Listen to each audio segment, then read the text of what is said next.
Yes बच्चों, इन पंक्तियों से पहले जो मैंने बताया था उसमें जया जादवानी जी कहती हैं कि इस दुनिया में जो पत्तियां हैं वो झड़ती हैं, जब गिरती हैं तो उन झड़ती हुई पत्तियों को भी थामने के लिए, रोकने के लिए हाथ उठते हैं, कुछ विशेष हाथ होते हैं। उसी प्रकार इस दुनिया में जो लाचार, बेसहारा या असहाय लोग जो हैं उनको भी थामने के लिए, उनका हाथ पकड़ने के लिए भी लोग हैं। वो कहती हैं कि अभी भी भीड़ स्टेशन पर है और रेलगाड़ी आती है और लोग जो है उसमें बैठकर जाते हैं, अर्थात उनका कोई इंतजार कर रहा है। उन लोगों के लिए आज भी लोग व्याकुल हैं। देखिए अगली पंक्तियां, जहां कोई गंतव्य, मैंने बता दिया था गंतव्य यानी जिस स्थान पर पहुंचना हो या पहुंचने का स्थान गंतव्य स्थान कहलाता है, गंतव्य कहलाता है। जहां कोई कर रहा होगा प्रतीक्षा, अभी भी कहता है कोई किसी को, जल्दी आ जाओ कि अब सूरज डूबने का वक्त हो गया है, अभी कहाँ जाता है। अर्थात कवित्री जया जादवानी जी कहती हैं कि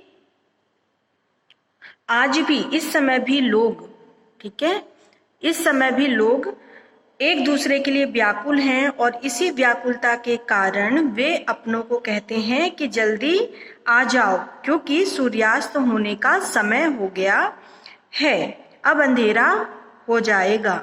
जब बच्चों हम अपने घर से बाहर होते हैं और बहुत देर हो जाती है और घर पे जब कोई हमारा अपना नहीं लौटा होता है तो हम उसके लिए व्याकुल हो जाते हैं ना, बार बार यही कहते हैं, मन ही मन सोचते हैं कि शाम हो गई है, अंधेरा होने वाला है, अब घर आने का टाइम हो गया है, तो जल्दी आ जाओ। तो ये हमारी क्या है, व्याकुलता है, उसके प्रति हमारा लगाव है, उसके प्रति हमारा केयर है कि हम उसकी बहुत ही ज़्यादा केयर करते हैं या उसके लिए परेशान रहते हैं। तो यही यहाँ पर कवित्री जी कहती हैं कि अभी भी लोग एक दूसरे के लिए व्याकुल हैं और चिंता करते हैं। वो कहते हैं कि घर आ जाओ क्योंकि अब अंधेरा होने वाला है, सूरज डूबने वाला है, तो इससे पहले कि सूरज डूब जाए, अंधकार हो जाए, तुम घर जल्दी आ जाओ। अगली लाइन देखिए, अभी कहा जाता है उस कथा का आखिरी हिस्सा जो बूढ़ी नानी सुना रही सदियों से दुनिया के तमाम बच्चों को, अभी आती है एक बस अंतरिक्ष के पार की दुनिया से, लाएगी बचे हुए लोगों की खबर। अर्थात बचे हुए लोगों की खबर नहीं, यह समय कठिन समय नहीं। ओके, ये आपकी कविता यहाँ पर समाप्त होगी। ठीक, अभी कहता है, अभी कहा जाता है उस कथा का आखिरी हिस्सा जो बूढ़ी नानी सुना रही है सदियों से। इन पंक्तियों के माध्यम से कवित्री जया जादवानी जी कहती हैं, लोगों को प्रेरणा देती हैं कि नवीन मार्ग दिखाने का पूर्ण प्रयत्न इस कविता की पंक्तियों के माध्यम से उन्होंने किया है। वो अतीत की याद दिलाती हैं और कहती हैं कि अतीत की उस कहानी के कुछ हिस्सों को सुना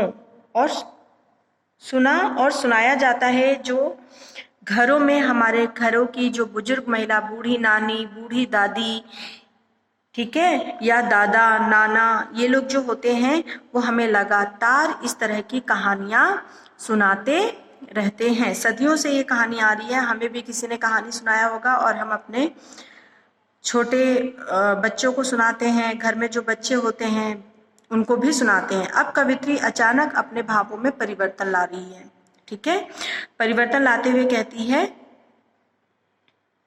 वो कहती है कि दुनिया के तमाम बच्चों को अभी भी लोग ये कहानियां सुनाते हैं और अपने भाव परिवर्तित करते हुए कवित्री कहती है कि अभी एक बस आने वाली है।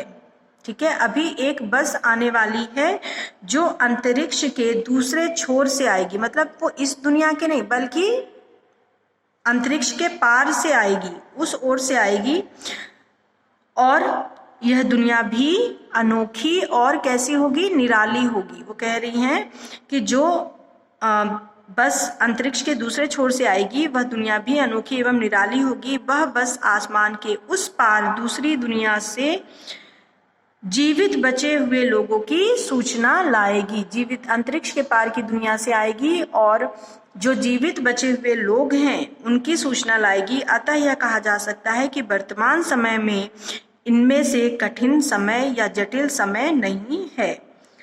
कवित्री कहती हैं, अतीत को स्मरण कराते हुए वर्तमान समय को उपयुक्त और ठीक बताया। उन्होंने कहा है कि हमें कभी भी जीवन में उदास या निराश नहीं होना चाहिए, क्योंकि ये आखिरी समय नहीं है ना। इस समय के बाद भी और समय है जो हमारे लिए और अच्छा हो सकता है। तो इन्होंने अपने शब्दों के इस कविता के माध्यम से हमें प्रेरित किया है।